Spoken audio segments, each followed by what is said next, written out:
자, 이제 김동화 전문가의 또 업종도 저희가 만나봐야죠. 역시 화면으로 준비했습니다. 자, 필살기 고수 외전. 오늘은 김동화 전문가의 섹터, 바로 로봇입니다. 뭐 두 분의 결이 좀 비슷하신 것 같아요. 역시 뭐 자동차 로봇, 지금 시장에서 얼마나 중요한지가 엿보이는 대목이 아닌가 싶은데, 지금 로봇에 대해서는 사실 체질 개선이 성공한 거냐, 이제는 완전히 다른 시각으로 봐야 되느냐의 문제가 있는 것 같아요. 이제 뭐 테마로만 보기엔 좀 무리가 있겠죠. 테마라고 보기엔 무리가 있고요. 이제 사실 오늘 가져 나온 부분들은 로봇주를 제가 이제 3연속 연속 방송을 좀 진행하고 있습니다. 그래서 오늘 그러니까요. 네. 어떻게 보면 오늘이 이제 종결이다라고 볼 수도 있는데요. 네. 그러니까 현재 주식 시장의 수급은 우리가 보는 그 로봇 ETF 관련 수급을 이해를 하시면 좋겠습니다. 그러니까 로봇 ETF의 대장주라고 볼 수 있는 게 삼성전자나 현대차가 이제 거기 들어가거든요. 그래서 지금 현재 보면 이제 돈이 ETF로 몰리기 때문에 이 삼성전자도 계속적으로 신고가가 나오는 거고, 근래 현대차가 지금 무려 저점 대비 한 100%가 올라가잖아요. 그래서 레인보우 로보틱스를 품은 삼성전자, 방송을 오늘 사실 준비를 하면서 레인보우 로보틱스가 한 100만 원 정도로 갈 것이다라고 사실 말씀을 드려야 되는데, 네. 이번 주 또 오늘 방송하는 날 제가 이 상한가를 보고 왔습니다. 그래서 좀 아쉽고요. 월요일장에서. 예, 예. 네. 그래서 이제 보스턴 다이내믹스를 품은 현대차, 여기에 이제 각각의 관련 부품을 만드는 그런 관련주. 그래서 삼성 SDI 같은 경우에도 앞서서 이제 방송에서 사실 추천을 드렸는데, 로봇 전용 배터리 개발 공급 계약 이슈로 지금 장중에 한 20%가 지난주에 올라가는 그런 모습을 보여줬습니다. 그래서 실적이 없는 기대감으로 올라간 거를 벗어나서 하나의 로봇 산업으로 이 밸류 생태계의 변화를 좀 감지를 해볼 수 있다라는 측면에서 이제 로봇주를 좀 가져왔고요. 네네. 또한 2026년도 로봇 산업은 이 단순 휴머노이드 로봇 기술의 이 기술을 좀 뛰어넘어서 실질적인 이 산업 인프라로 편입되는 원년이라고 볼 수가 좀 있습니다. 그러니까 현장에서는 설치 용이성도 좋고요. 또 안정성, 운영비 통제를 통해서 연평균 17% 정도의 견조한 성장세를 좀 예상을 해보고 있고요. 또한 이제 2023년도, 그러니까 2025년도를 기준으로 해서는 18억 달러 규모의 지금 현재 그 매출을 보여주고 있는데, 2023년도에는 한 78억 달러, 한 4배 정도 이상의 그 성장성을 보일 수 있다라고 보고 있기 때문에, 2030년대에는. 예, 34년도 정도에는 네. 한 78억 달러 정도의 규모로 성장할 수 있다라고 보고 있는데요. 로봇의 메커니즘을 이해하는데 굉장히 좀 중요해 보이고 있습니다. 최근에 다들 뭐 보셔서 아시겠습니다만, 현대차에서 비롯된 그 로봇주 돌풍이 이제 중소형주로도 그 바람을 불러일으키고 있습니다. 액추에이터 같은 부분들, 핵심 부품 쪽으로 이제 많은 관심이 또 높아지고 있는데, 액추에이터가 이제 로봇의 관절 뭐 이런 부분인 거잖아요. 예, 그렇죠. 예. 네. 그러면 이쪽으로는 뭐 지속적으로 관심을 가져볼 수밖에 없겠네요. 그러니까 액추에이터라고 볼 수 있는 게 자동차 조향기랑 거의 비슷하다라고 보시면 좋겠습니다. 그러니까 이게 뭐냐면 약간 이동할 수 있는 것을 약간 지능형으로, 이렇게 사람은 그러니까 뇌에서 생각을 하면은 신경 구조가 움직여서 이렇게 손이 막 움직이는데, 그렇죠, 네. 예, 로봇 같은 경우는 여기서 이제 이렇게 연산으로 보내면 이 손이 얼마만큼 움직이고 또 얼마나 빠르게 움직이고 또 무거운 걸 들어야 될지 가벼운 걸 만져야 될지를 이 부품 자체를 우리가 이제 액추에이터라고 좀 볼 수가 있는데, 네. 좀 모터와 감속기 또 이제 제어부로 나누어서 생각을 해보시면 좋겠고요. 조향 장치에는 웸기어 감속기가 들어가고 있는데, 로봇 같은 경우는 이제 그 하모닉 드라이브 또 사이클로드 유성 감속기 등 이런 성능의 차이가 좀 있는 그런 것들이 좀 들어가고 있다라고 좀 보시면 좋겠습니다. 그러니까 독일의 셰플러도 이 로봇 액추에이터 사업에 진출을 했고, 또 일본에서 같은 경우는 일본 전공이라고 잘 아실 텐데요. 요게 이제 액추에이터 사업에 진출을 좀 선언을 하였습니다. 네네. 그러니까 그만큼 액추에이터는 돈이 되고요. 또 로봇의 핵심 부품으로 대략적으로 휴머노이드 기준으로 한 30에서 50개 정도가 들어가고 있는데요. 또한 이제 팔다리, 목, 허리 부분 등 이 핵심 관절을 이루고 있고, 이게 제일 중요한 게 고장 시에는 수리가 불가합니다. 그래서 만약에 이 부품을 조금 좋지 않은 걸 사용했을 경우에는 로봇 전체를 좀 교체를 할 수 있기 때문에 고도의 기술력이 필요하다라고 보시면 좋겠고요. 앞서서 추천한 HL 만도 같은 경우에 테슬라 조향 장치와 또 기아, 현대차의 조향 장치를 납품하고 있어서 추천을 드렸는데, 추천가 대비해서 벌써 한 70% 정도가 추가적으로 더 급등이 나왔습니다. 그래요? 그래서 네. 그래서 계속적으로 좀 보유를 하시면 좋겠고, 액추에이터 진출 선언과 함께 최대 수혜주가 예상되고 있기 때문에 액추에이터 기업들 같은 경우는 장기적으로 좀 바이홀딩하는 그런 전략을 가지고 보시면 좋겠습니다. 자, 계속해서 김동화 전문가의 투자 의견이 궁금하시다 이러신 분들은요. 카카오 채널 필살기 고수 외전을 친구 추가하시면 되겠습니다. 더 많은 내용을 만나보실 수 있다는 점 다시 한번 알려드립니다. 자, 이제 종목으로 들어가 봐야 되는데요. 탑픽 2개가 준비되어 있습니다. 첫 번째 종목부터 화면으로 소개해드리죠. 자, 자동차 쪽에 이어서 이제 또 로봇으로 넘어왔는데 종목은 또 현대차가 등장을 합니다. 자, 그러면 현대차를 왜 관심을 가져봐야 되는지 그 이유를 본격적으로 풀어보겠습니다. 자, 이제 로봇 기업으로 재평가를 받고 있죠. 현대차가 시가총액 3위 자리까지 올라섰습니다. 자, 이렇게 되면서 시총이 장중에 이제 100조 원을 돌파를 했는데 이게 상장 이후에 처음이잖아요. 예, 큰 맞습니다. 의의가 있다고 보여지는데 어떻게 좀 바라볼 수 있을까요? 주식 투자, 특히나 대형주를 할 때는 시가총액의 비교라든가 시가총액의 이해를 하시는 것이 이제 사실 80%가 굉장히 중요하다는 말씀을 드리도록 하겠고요. 필살기 방송을 통해서 현대차 시가총액은 무조건 3등까지는 올라간다, 적정가다 이렇게 말씀을 드리면서 10월 달에는 두산 에너빌리티보다도 아래인 7등으로 밀렸던 시간들도 있었습니다. 그래서 네. 지금은 두산 에너빌리티를 투자하는 것보다는 현대차를 투자하는 게 좋겠다 이제 방송에서 말씀을 드렸고요. 삼성전자의 시가총액을 한번 비교해드리면 엔비디아의 15% 정도를 본다고 하였습니다. 그래서 엔비디아 시가총액이 8천조 원이면 삼성전자 15%하면 1,000조 원이죠. 그래서 지금 현재 삼성전자가 작년도 이맘때 때 시가총액이 380조 원 정도 됐고요. 그때 그때 아마 미국의 그 바이오 기업들의 시가총액이 한 390조 원 정도가 됐었거든요. 그래서 네. 미국의 바이오 기업보다도 시가총액이 낮은 걸 보면서 시가총액이 결국엔 1,000조 원을 돌파를 한다고 했는데 올해 1,000조 원이 돌파를 했습니다. 그럼 현대차를 비교할 때는요. 테슬라의 시가총액을 한번 예상을 해봐야 되는데 테슬라 지난주 시가총액이 우리나라 돈으로 2,200조 원이었습니다.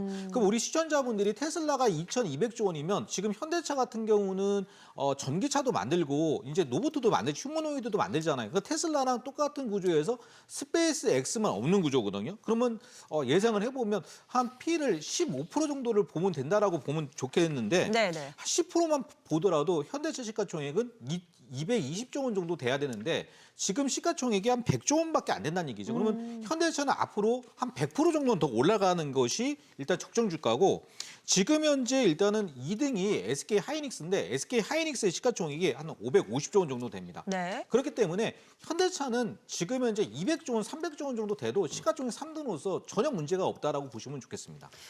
지금 뭐 기대치가 상당한 종목이 아닌가 싶은 게요. 뭐 관세 변수도 좀 소강 상태고 이렇다 보니까 올해의 매출을 무려 200조 돌파까지도 내다보는 의견이 있습니다. 자, 200조 돌파.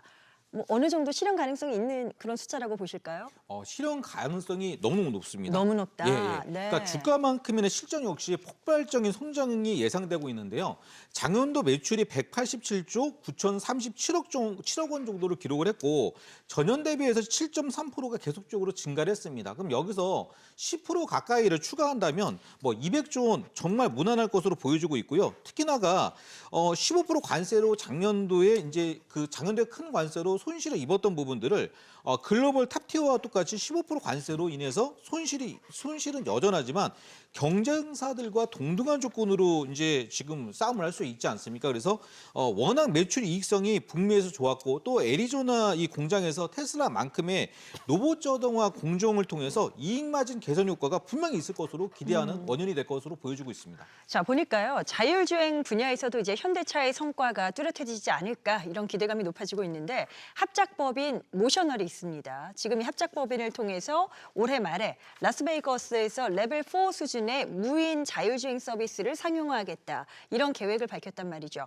이쪽이 사실 지금 뭐 경쟁사들이 상당히 막강한 것으로 지금 다들 알고 있는데 이 경쟁에서 뭐 어느 정도 승산이 좀 있을까요? 그러니까 후발 업체도 맞습니다. 네. 그러니까 테슬라보다 한 2년에서 3년 정도 늦게 진출을 했는데 미국과 중국의 이 자율주행 기술 개발 경쟁 심화 속에서 테슬라의 로보택시 진출은 새로운 활기를 좀 불러넣는 그런 모습 속에서 테슬라와 전기차 분야에서 경쟁 중인 이 현대차의 경우에는 액티브 지분을 추가 매입을 해서 모셔널 지분 전체의 85%, 아마 현대차 기준으로 한 44.2% 정도로 확보를 하면서 추살표를 좀 던졌는데요. 테슬라보다는 2, 3년 늦게 자율주행을 합류하면서 모셔널은 기술 고도화의 승부수를 좀 던진 것으로 보여지고 있습니다. 네. 그래서 기존 규칙 기반의 이 자율주행 방식 방식에서 테슬라의 대표 기술인 게 이 학습 기반의 투엔드 방식의 도입을 통해서 아마도 좀 앞서 나가기 위한 노력을 좀 하고 있고요. 모셔널은 카메라, 나이다 등 30개 이상의 이종 센서를 활용을 해서 테슬라의 이 카메라 온리 방식보다 더 진화된 멀티 모달 센서 이 전략을 좀 채택을 했는데요. 자율주행을 챗 GPT처럼 이 거대 AI 모델을 진화 발전시켜서 눈 오거나 또는 비가 이게 오는 환경 속에서 멀티 모달 방식을 사용해서 안정적인 레벨 4 주행이 좀 가능할 것으로 보여지고 있고요. 네네. 라스베가스뿐만 아니고 뭐 피츠버그라든가 로스앤젤레스, 보스턴 이런 지역에서 다양한 그 지역에서 수집한 데이터를 좀 기반으로 해서요. 도시별 특화 모델을 구축하고 이를 대규모 모델로 좀 통합을 해서 범용하는 데까지 지금 계획을 잡고 있고요. 아이오닉 5를 기반으로 해서 출시가 예정 중에 있는데 이 미국의 우버와 연합을 해서 이미 메타플랜트 공장에서 아이오닉 5를 올해 100대를 공급할 계획도 지금 짜고 있습니다. 현대차 그룹이 이제 피지컬 AI 기업으로 도약하기 위해서 인재 영입 행보도 펼치고 있습니다. 지금 보니까 엔비디아 부사장 출신이죠. 박민우 박사를 본부장으로 전격 영입을 했는데 앞으로 기술 개발에 어떤 영향을 주게 될 그런 인재 영입이라고 보십니까?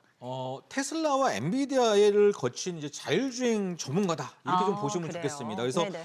테슬라와 엔비디아에서 이 컴퓨터 AI 기반의 자율주행 분야의 이 기술 연구 개발을 총괄했던 박민우 박사님을 영입을 해서 소프트웨어 중심의 자동차와 또 자율주행 전 영역에서 차량 소프트웨어 기술 개발과 사업화를 좀 가속화해서 자율주행 및 모빌리티 기업 또 통합 전략 실행을 좀 지금 가속할 계획으로 모셔왔는데요. 앞에서 설명을 드렸던 대로 그 멀티모달 센서의 이 자율주행 시스템을 챗 GPT 같은 이 거대 AI 모델로 좀 진화 발전시켜서 네. 피지컬 AI 기업으로 좀 부상할 그런 좀 지금 계획을 잡고 있다 이렇게 보고 있습니다. 최근에 이제 큰 틀에서 본다면 현대차의 주가는 정말 어마어마하게 많이 또 올라왔습니다. 그런데 증권가에서는 그 이상을 또 기대하는 것 같더라고요. 목표가가 이제 85만 원까지도 등장을 했는데 뭐 동의하시는지도 궁금하고요. 어떤 접근 전략이 유리하다 보시는지 바로 또 여쭤보죠. 네. 증권사도 지금 이제 85만 원을 왜 이렇게 적정가를 높게 잡았나 그 부분을 보셔야 되는데 앞서서 삼성전자나 하이닉스의 목표가도 똑같이 미국의 대표 기업들을 가지고 과연 한국의 대표 기업들이 같이 일단 협업을 해서 피를 얼마만큼 받아낼 수 있느냐 거기에 대해서 목표가를 보고 있는데 네. 85만 원은 사실 비싼 가격은 아니다. 좀 그렇게 좀 보고 있고요. 지금 증시는 과거 고점에서 한 2,000포인트가 아닌 5,000포인트 이상 올라가 있는 상태입니다. 주가의 바로미터를 전기차의 경쟁업체인 또 로봇 1등 기업인 테슬라를 기준으로 현대차 주가를 좀 산정해 보는 것이 좋다고 보고 있고요. 현대차 현재 환율 1,470원 기준에 2,200조 원 전후에서 생각을 해본다면 10%, 15% 정도를 본다면은 현대차의 시가총액은 100조 원이 아닌 180조 원, 200조 원까지도 저는 가능하다고 보고 있기 때문에 네네. 85만 원이 아닌 100만 원까지도 상승을 할 수 있다. 그렇게 좀 보고 있습니다. 현대차가 지금 현재 50만 원 정도에서 눌림목 조정을 좀 보여주고 있고요. 지금 현재는 증시가 과열권에서 이번 주 같은 경우에는 상승률을 좀 올라가지 못할 거예요. 그러면서 현대차가 야금야금하게 좀 주가가 지지부진한 그런 모습으로 보여주고 있을 텐데 매수 주가 50만 원대에서 한번 매수를 해보시고요. 근데 만약에 주가가 좀 더 밀리면 한 10% 대형주는 한 10% 정도는 반 정도 손절을 했다가 다시 매수를 하면서 평균 가격을 잡아줘야 되거든요. 그런 것만 유념하신다면 목표가 85만 원 아닌 100만 원까지도 가능하다. 그렇게 보여주고 있습니다. 알겠습니다. 자, 김동아 전문가의 그렇다면 로봇의 두 번째 관심주는 어디일지 저희가 탑픽 두 번째 바로 이어서 보도록 하겠습니다. 자, 이번에는 SJG 세종이 등장을 하네요. 현대차, 기아차, 든든한 고객사를 등에 업었죠. 그동안 가파른 성장도 보여줬고 이제는 연매출 2조 원을 넘보는 부품사로 성장하지 않았습니까? 어떤 배경에서 선택하셨을까요? 사실 이제 이게 자동차 부품 업종 중에서 반도체 하면은 우리가 이수 페달시스 그룹을 우리 이수그룹을 시청자분들이 너무너무 부러워하시거나 그걸로 또 재미를 많이 보신 분들이 있을 것 같은데요. 로봇 업계의 이수다. 저는 그렇게 해서 가지고 와봤습니다. 네네. SJG 세종하면 잘 모르실 수도 있는데요. 이 종목은 세종공업입니다. 그래서 자산 가치가 높은 알짜 우량주다라고 보시면 좋은데요. 2025년도 기준으로 매출이 1조 8,500억 원, 영업이익이 한 10년 내내 한 300억에서 한 500억. 근데 이번에는요, 영업이익이 954억 정도를 기록을 하면서 4년 연속 매출 1조 8천억대의 안정적인 재물을 좀 기록을 하고 있는데요. 자동차용 배기계 전문 회사로 소음기와 또 이제 배기 가스 정화기를 주력으로 하면서 성장을 했지만 정통적인 저성장 업종이죠. 그래서 자동차 밸류를 보면은 BPS가 대략적인 자산 가치라고 보는 건데 이게 16,600원 정도를 가지고 있습니다. 그런데 주가가 몇 년 동안 제가 보니까 3,000원, 5,000원에서 계속적으로 왔다 갔다 하는 PBR이 0.3배 정도 되는 그런 종목이라고 보시면 좋겠는데요. 이번에 이제 노보주로 편입이 되면서 간신히 그 PBR이 0.6배 정도를 보여주고 있습니다. 그래서 지금 현재 0.6배 정도 보고 있기 때문에 가지고 나와 봤습니다. 이게 사실 지금 말씀하셨던 SJG 세종 같은 경우는 그동안 현대차 그룹에 있어서 이제 협력사, 1차 협력사로 제조 생태계에서 활약을 했단 말이죠. 그러다 말씀하신 것처럼 이제 최근에 모비어스를 계열사로 두게 되면서 이제 로봇 사업과의 연결고리를 갖추게 된 건데 여기에서 보이는 가능성을 저희가 뭐 어느 정도까지 이야기해 볼 수 있을까요? 그러니까 모비어스 경우에는 지분 50%를 보유하고 있는 이제 자회사로 자율주행 물류 로봇 등 이 로봇 솔루션을 현대차 메타플랜트 등의 물류 로봇 180대를 이미 납품을 했거든요. 거기에다가 이제 보스턴 다이내믹스 관련주로 연결이 되면서 코스피 시장 몇 개 안 되는 이 로봇주로 관심을 받을 수 있다. 이제 그런 모습이고요. 또한 자회사 이 SJG 아센텍이라고 있는데요. 이게 이제 로봇 신경계 담당 센서를 좀 생산을 하면서 로봇을 로봇 기업의 이 핵심 성장축으로 가져가는 그런 모습을 보여주고 있습니다. 현대차와 기아차가 올해 최소 한 12개 정도의 하이브리드를 출시할 계획이다 이렇게 밝혔잖아요. 지금 완전한 전기차 전환에 앞서서 이제 하이브리드 차량을 중간 단계로 두면서 적극적인 라인업 확대를 꾀하겠다. 그런 또 계획인 것 같은데 어떻게 될까요? SJG 세종에도 또 하나의 모멘텀이 되지 않을까 궁금해집니다. 예, 자동차 네. 부품이 이제 캐시카우를 가질 수 있는 본업이라고 보시면 좋겠는데 이 하이브리드 차량이라는 게 일반 내연기관 대비해서 배기열 해수 장치 부품이 추가로 장착이 되어서 자동차 한 대당 공급 단가가 매우 높습니다. 그래서 현대 기아 이 하이브리드 차량의 배기 시스템이 그 주력인 동사인데요. 현대 기아차의 하이브리드 차량의 적극적인 라인업에 이 매출과 영업이 확대까지 커질 것으로 예상하고 있습니다. 자, 그러면 바로 접근 전략 들어가 보도록 하겠습니다. SJG 세종 어느 수준에서 또 매수하는 것이 가장 유리한 선택이 될까요? 3개월 평균 주가 밴드가 10,000원에서 12,000원 정도를 지금 보이고 있으면서 올라오는 추이를 보여주고 있는데요. 앞서서 거래가 급증하면서 12,000원 정도까지 돌파가 나타났다가 지난주에 드디어 좀 조정이 나타나고 있습니다. 그래서 10,000원과 11,000원대에서 지금 뭐 왔다 갔다 하는 그런 모습을 좀 보여주고 있는데요. 매수 진입은 10,000원에서 11,000원, 15,000원 정도에서 지금 진입을 해보시고요. 예. 목표가는 1차적으로 BPS 주당 순자산 가치 가격인 16,000원 정도를 좀 제시를 해보도록 하겠고요.